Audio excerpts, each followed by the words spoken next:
आउज़ुबिल्लाहि मिनश्शैतानिर्रजीम बिस्मिल्लाहिर्रहमानिर्रहीम।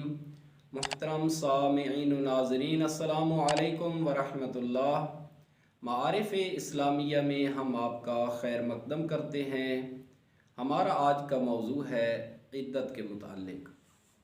इद्दत उस मखसूस मुद्दत, उन मखसूस अय्याम को कहा जाता है जो औरत तलाक़ हासिल करने के बाद, मुतआ के मुद्दत ख़त्म होने के बाद या शौहर की वफ़ात के बाद गुज़ारती है।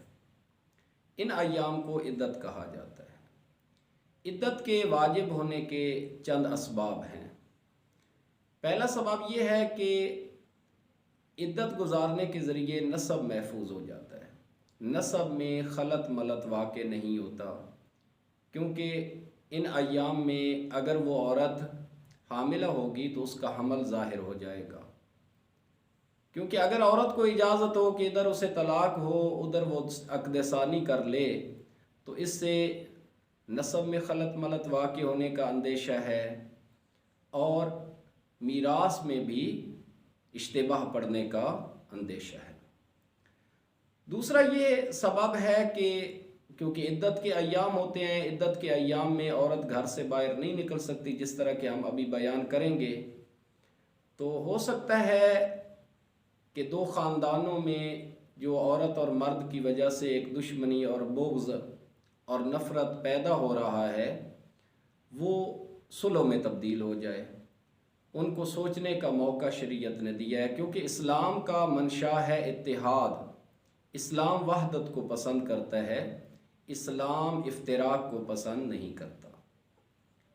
तीसरी, इद्दत वफ़ात में जिस तरह के है कि इंसान की तबीयत है कि जिसके साथ उसका एक राबिता रहा हो, उसके लिए हुज़्न करे, मलाल करे, सोग करे। इंसानी तबीयत भी यही है और जौहर इंसानियत भी यही है।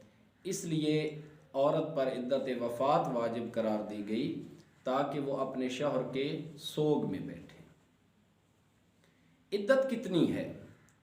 अगर एक औरत बालिगा है, यानी 9 साल की उम्र से ऊपर है, और याइसा नहीं है, यानी अगर करशिया है तो 60 साल की उम्र से कम है, और अगर गैर करशिया है तो 50 साल की उम्र से कम है, और वो मदखूला है, यानी शौहर ने उसके साथ दुखूल किया है, आदि तरीके से मुबाशरत हो चुकी है, मुस्तकीमतुल हैज़ है, यानी बाकायदगी से उसे माहवारी आती है, तो इसकी इद्दत है सलासत कुरू, यानी 3 कुर। कुर ऐसा लफ्ज़ है जो 2 मानी पर दलालत करता है। इसका एक माना है हैज़ और एक माना है इसका तुहर, यानी हैज़ से पाक होना। उलमाए आलाम के इसमें 2 नज़रियात पाए जाते हैं। बाज़ उलमा फरमाते हैं कि इद्दत तलाक़ है 3 हैज़, और बाज़ बुज़ुर्गान फरमाते हैं कि इद्दत तलाक़ है 3 तुहर। वो इस तरह बनेंगे: एक वो तोहर जिसमें शौहर ने औरत को तलाक़ दी है, एक ये तोहर हो गया। अब आगे उसे हैज़ आता है, हैज़ से पाक होती है, तो दूसरा तोहर शुरू हो जाएगा। इसके बाद फिर उसे हैज़ आता है, हैज़ से पाक होती है, तो अब तीसरा तोहर शुरू होगा, यहाँ तक कि जब उसे अगला हैज़ आता जाएगा, औरत की इद्दत ख़त्म हो जाएगी, वो अक़दसानी कर सकती है।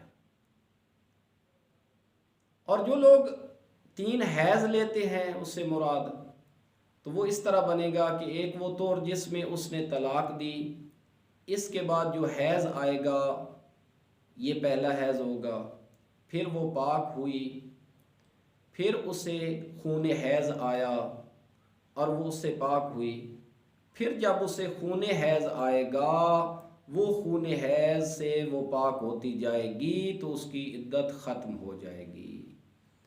तो ये है 3 तोहर।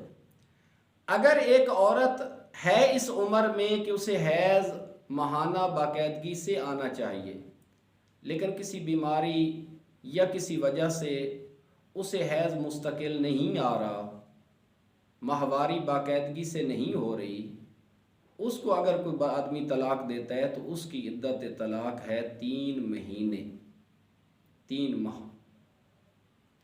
और मुतआ वाली औरत यानी जिसके साथ किसी ने मुतआ किया है, क्योंकि ये भी एक अक़्द है, शरअ मुबीन में एक जायज़ है, वो उसकी ज़ौजा होती है, अगरचे एक मखसूस मुद्दत के लिए होती है, तो इसकी इद्दत है 2 हैज़।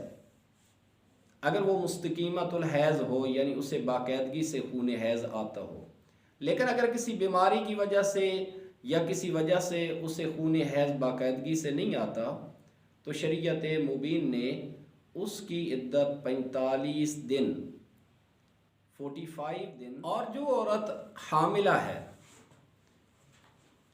जिसको तलाक हुई है, तो उसकी इद्दत न 3 महीने है और ना 3 तोहर या 3 हैज़ है, बल्कि उसकी इद्दत तलाक होगी वज़अ हमल। जब हमल उसका वज़ होता जाएगा, बच्चा पैदा होता जाएगा, तो उसकी इद्दत ख़त्म हो जाएगी। अगर एक औरत हामिला है, उसका बच्चा सिक्त हो जाता है, तो इसकाते हमल के साथ ही उसकी इद्दत तलाक ख़त्म हो जाएगी। 3 किस्म की औरतें ऐसी हैं जिन पर इद्दत तलाक वाजिब नहीं है। ऐसी औरत जो अभी तक मदखूला न हो, यानी एक आदमी ने किसी औरत के साथ अक़्दुन निकाह किया लेकिन अभी तक मुतारिफ तरीके से उसके साथ मुबाशरत नहीं की और वो उसे तलाक दे देता है, तो इस औरत पर इद्दत गुजारना वाजिब नहीं है, बल्कि इधर इसे तलाक हुई, उधर वो आज़ाद हो गई, वो आगे अक़्द सानी कर सकती है। औरत सगीरा सिन हो यानी नाबालिग बच्ची हो, किसी ने बिलफर्ज उसके साथ अक़्दुन निकाह किया और उसे तलाक देता है, तो इस पर भी इद्दत तलाक गुजारना वाजिब नहीं है। तीसरी वो औरत जो याइसा हो, जिस तरह के याइसा का पीछे हम बयान भी कर चुके हैं कि ऐसी उम्र में चली जाए जहाँ पर उसे खून हैज़ आना बंद हो जाता है, बच्चे पैदा करने की अहलियत उसमें नहीं रहती। अगर करशिया है तो 60 साल की या इससे ऊपर, अगर गैर करशिया है तो 50 साल या 50 साल से ऊपर, तो याइसा औरत पर भी इद्दत तलाक गुजारना वाजिब नहीं है।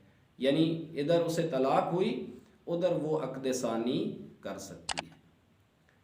जिस औरत को तलाक रजई हो चुकी है, जिस तरह के हम पीछे तलाक रजई के बारे में एक दर्स में बयान कर चुके हैं कि इद्दत के दौरान शौहर उसकी तरफ रुजू कर सकता है, तलाक रजई इद्दी।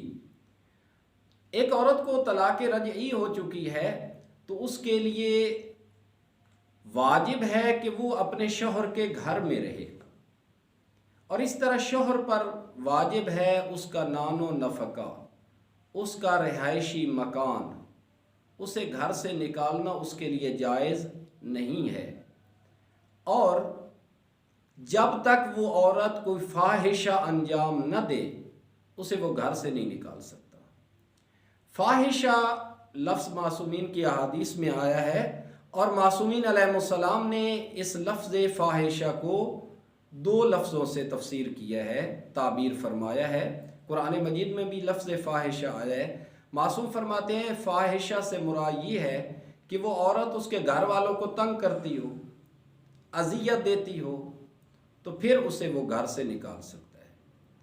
या ये है कि वो औरत बदकारी करती हो, ज़िनाकारी करती हो, तो फिर वो उसे घर से निकाल सकता है, वरना वो उसे घर से नहीं निकाल सकता। इसी तरह औरत के लिए भी शौहर के घर से निकलना जायज़ नहीं है। हाँ, अगर अशद ज़रूरत हो तो उलमा फरमाते हैं आधी रात के बाद जाए और फजर से पहले यानी सुबह से पहले वापस आ जाए। अगर इससे ज़्यादा ज़रूरी काम हो तो अगली शब से पहले पहले अपने शौहर के घर में आ जाए। हाँ, अगर बहुत ही अशद कोई ज़रूरी काम हो तो फिर वो शबबाशी कर सकती है। और उलमा फरमाते हैं कि जिस औरत को तलाक रजई हो वो हद्दाद न बन जाए, वो सोग में न पड़ जाए, बल्कि उसके लिए औला अनसब ये है कि वो अच्छे कपड़े पहने, अपने आप को बनाए संवारे, ज़ेबो ज़ीनत करे।